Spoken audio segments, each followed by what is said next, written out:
supported by the township engineer and also Conservation District and DEP. One of the provisions of your ordinance requires the infiltration of a certain amount of stormwater due to geological and geotechnical conditions on the site. We couldn't infiltrate, and so we need a partial waiver of that requirement. We have provided other water quality offsets into the design. Say that again? Which part? The water quality? Jim, What you're doing here as an alternative here to... Sure. Could you specifically talk about the geological features that make it not recommended that infiltration and volume not be addressed on the site? Certainly. And specifically what you're doing to offset the additional volume, the rate will still be controlled, but to address the additional volume by additional quality control. Certainly. So again, we just back up. The ordinance, without getting too far in the weeds, requires the infiltration of the difference between the 2-year pre-development and the 2-year post-development storm event. Normally you would do that by infiltration into the ground. We've done a lot of geotechnical investigations on this property, and due to the nature of the soils, the location of bedrock or other limiting zones such as groundwater, infiltration is just not possible and not recommended. So when you have that situation, you look at other water quality mechanisms to address that. That's essentially township requirements as well as NPDES permit requirements. So what you look at is what can you provide that helps offset the fact that you're not infiltrating that volume into the ground. And some of those items that we've employed on this plan, the basins have been designed as bioretention basins, so there's additional engineered soil material that helps store some of that volume in the bottom of the ponds. We've counted and are permitted to count landscape restoration, which helps in the uptake of water volume. Areas on the site where you may have just seeded it with normal grass, we've created open meadows, which allow less water to run off. We've also put some improved inlets into the parking lot to catch sediment and so forth. They all kind of aid in water quality. So those mechanisms have been designed in the plan to help offset the fact that we're not infiltrating all of that water into the ground. So everything Jim said there is correct. I just would like to point out that this was reviewed by staff, township staff, was also reviewed by Cumberland County Conservation District. This had a specific review by DEP state as well. And we also had a third-party engineer review this, the first capital engineer, all of which compared the mechanism by which they're requesting. The mechanisms they're proposing to offset the increased volume by quality offsets is appropriate for this site. So I want to make absolutely crystal clear here, in terms of stormwater, we're not actually waiving the requirement here for stormwater controls. They're coming up with an alternative method that meets our criteria. So I guess details are in the words. We are going to grant a waiver of the volume control of the ordinance. But to do that, there are necessary offsets that the developer has met. And again, reviewed by state DEP, Cumberland County Conservation District engineer, and our third-party engineer as well as township staff. Those agencies are the ones that issue the permits ultimately. Correct. We have a question. You mind?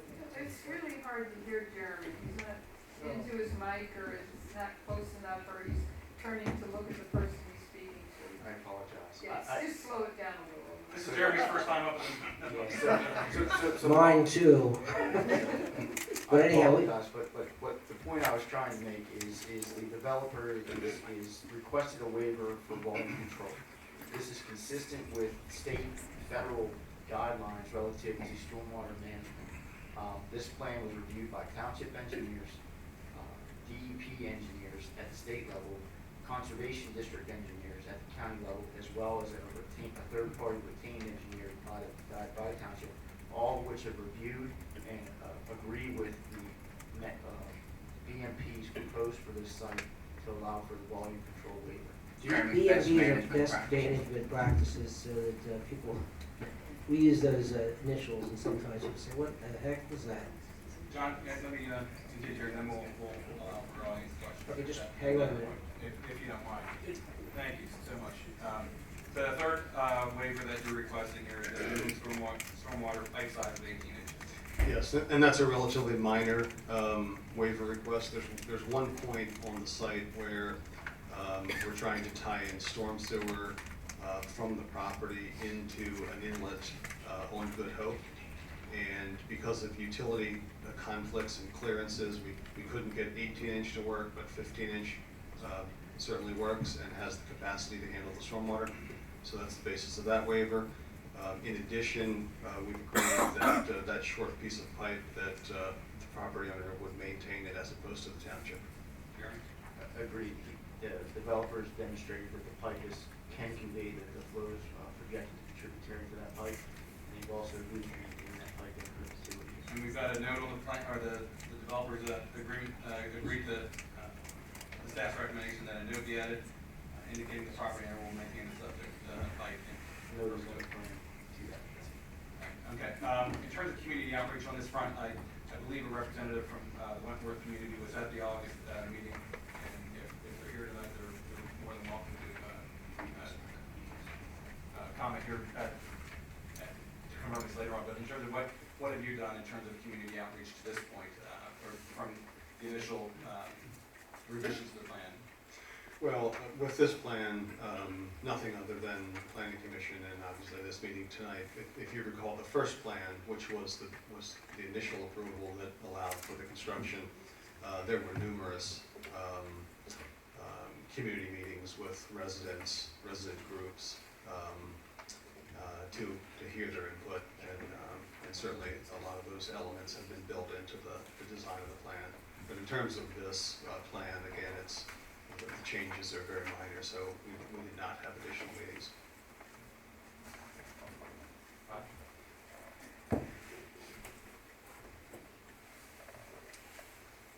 Hi, Todd Lord, Penn State Health. Just to clarify one point, we did notify the Wentworth Homeowners Association that we were going to be submitting it to the Planning Commission to give them an opportunity to weigh in. So I just want to clarify that we weren't trying to pull anything quick here. We just gave them notice it was going to be presented. So just to clarify that point. Rita, I didn't see you in the crowd earlier, but you're more than welcome to make a statement here on your own behalf if you'd like. Yeah, I will, when they're done. Very good. That's all the questions I have right now. There's a question for Mr. Arnott. Commissioner, if you don't, go ahead, sorry. Go ahead, just, Ryan Argot, 1034 Chelmsford. Gentlemen, thank you. Over the past couple months, you know I'm concerned about stormwater, and I appreciate the extra clarification on that. My question is for friends who've lived over there since the construction have started. They've noticed additional flooding on Good Hope. Has anything been done, said?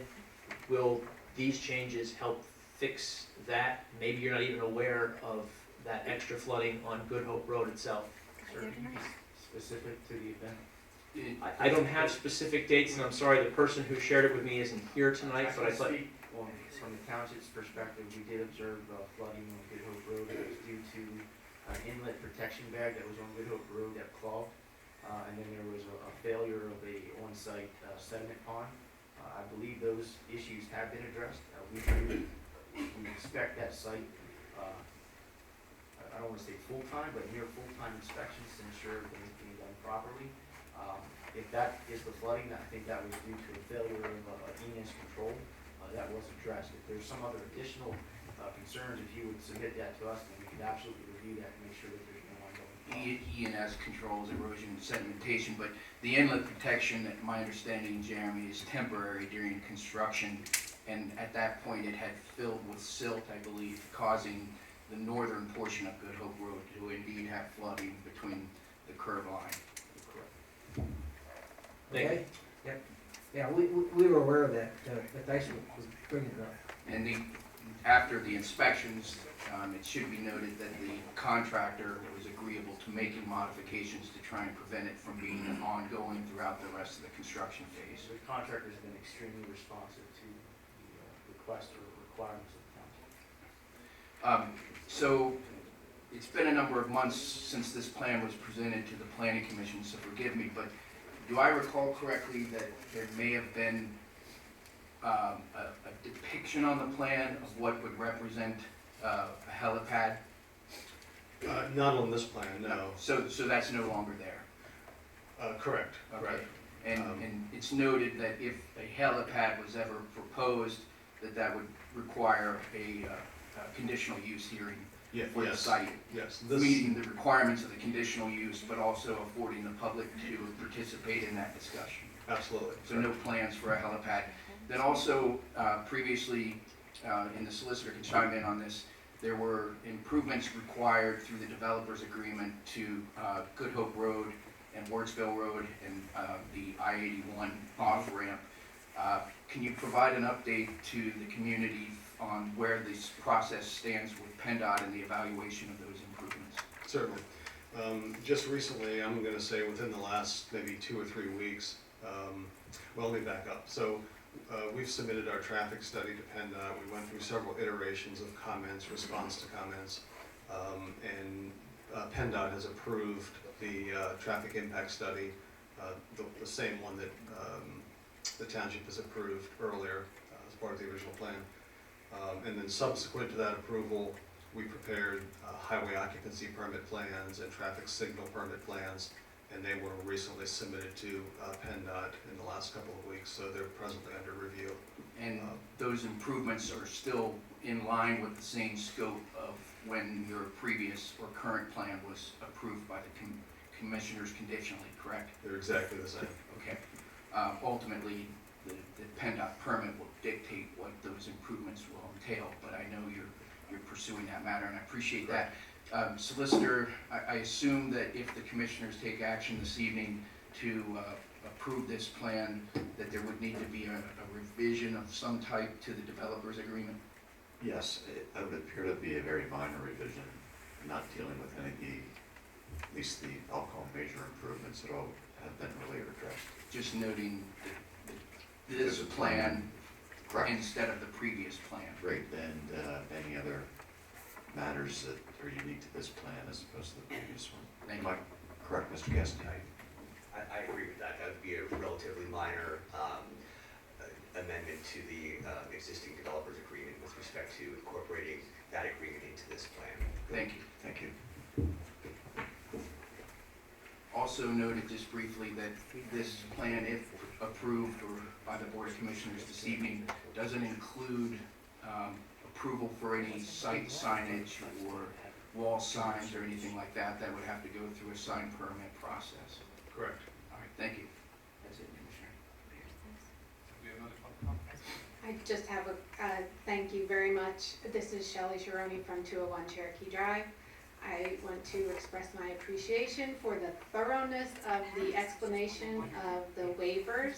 I know it's been touched on multiple times in the last number of months that you have kindly invited us to come back when we are interested in a topic, and we come back. You touched on the topic of the fact that you don't just grant waivers because, but I believe this was misrepresented through social media very poorly recently, and so I do appreciate the clarification that you grant waivers but require an alternate means of remediation. And I think you made that very clear this evening, and there can be no mistake about that going forward. Thank you very much. Thank so you. much. I appreciate that. Maria?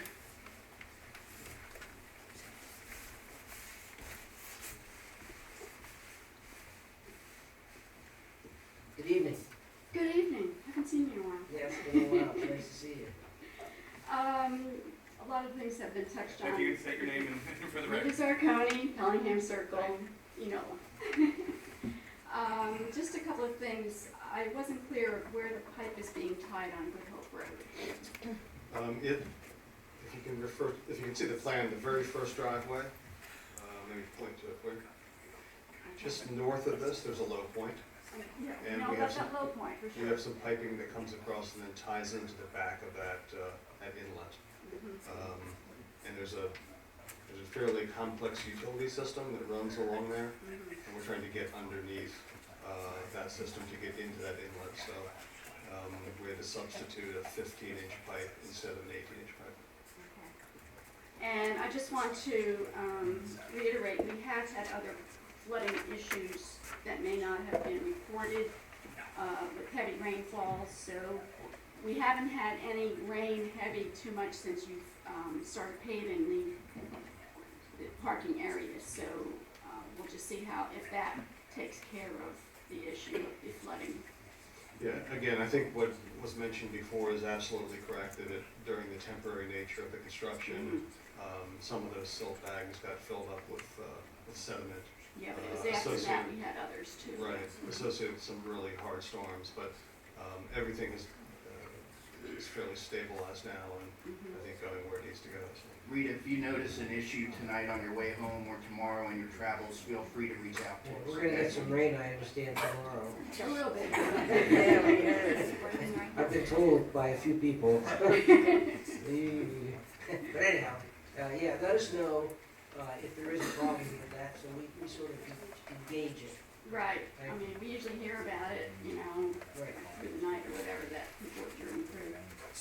We are anxious to see the plan finalized for the Good Hope Road improvement, so we would have really liked to get together and see that as soon as Sure, I possible. think that's going to be happening. Now that our plans have been submitted to PennDOT, the design is complete, I think we're going to be doing that very shortly.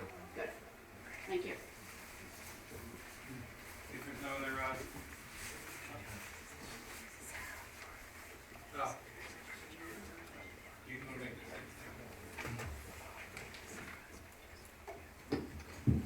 You'll notice that Commissioner Gaspich is not present. I believe it was in October of 2018, he submitted a letter indicating his conflict with all matters that involved Penn State Health. And because of that, he does not participate in any discussions, and he's taken it even further. He won't even be in the room when it's discussed. That's why he's not present right now. Thank you. You're okay. With that, I'll make a motion to grant the 3 waivers that have been requested dealing with the preliminary plan, the stormwater volume control, the minimum stormwater pipe size of 18 inches, contingent upon a note being added to the plan indicating the property owner will maintain the subject height and perpetuity. I have a regular motion that's been seconded. Is there anything on the question? All in favor, please signify by saying aye. Aye. Opposed? Motion carries. Then I'll make a motion to approve the preliminary final land development plan for Penn State Health Hampton Medical Center, contingent upon meeting all the planning commission comments. I have a regular motion that's been seconded. Is there anything on the question? All in favor, please signify by saying aye. Aye. Opposed? Motion carries. Congratulations. I think there's a lot of people excited about this $200 million hospital being built in Hampton Township. Thank you very much. Still with you. Next up on the planning commission agenda is the preliminary final land development plan for Belco Community Credit Union located on lot 5A of Mount Zion Drive. Is there someone here to represent the plan? If so, please state your name and your affiliation. My name is Anne Marie Sosong. I'm an attorney with Johnson Duffy. Mike is seems we're all here tonight. Johnson Duffy is adequately represented. I'm here with Mr. Robert Hope, who's vice president of Belco. Our engineer was not able, but when I look at the comments that were made and our issues that remain outstanding, they're really not engineering, they're sort of administrative, changes in language, changes in names of roads, those sorts of things. And we provided responses to all of those, so I thought I would make what's left of the presentation. First of all, let me do a couple housekeeping things. Sure. Do you agree with all the, first of all, the planning commission recommended approval at its, October, at our October meeting. Right. Do you agree with all the planning commission comments? Yes, there were 4 things right at the end that were, I don't know if they were considered recommendations or they were requests. I know Manager Metz asked about sidewalks, talked Right, about those 4 things, flow. if we Right. throw those 4 things off onto a shelf, everything else we have no issue with. And I think we've addressed all of them in the comments back from the engineer.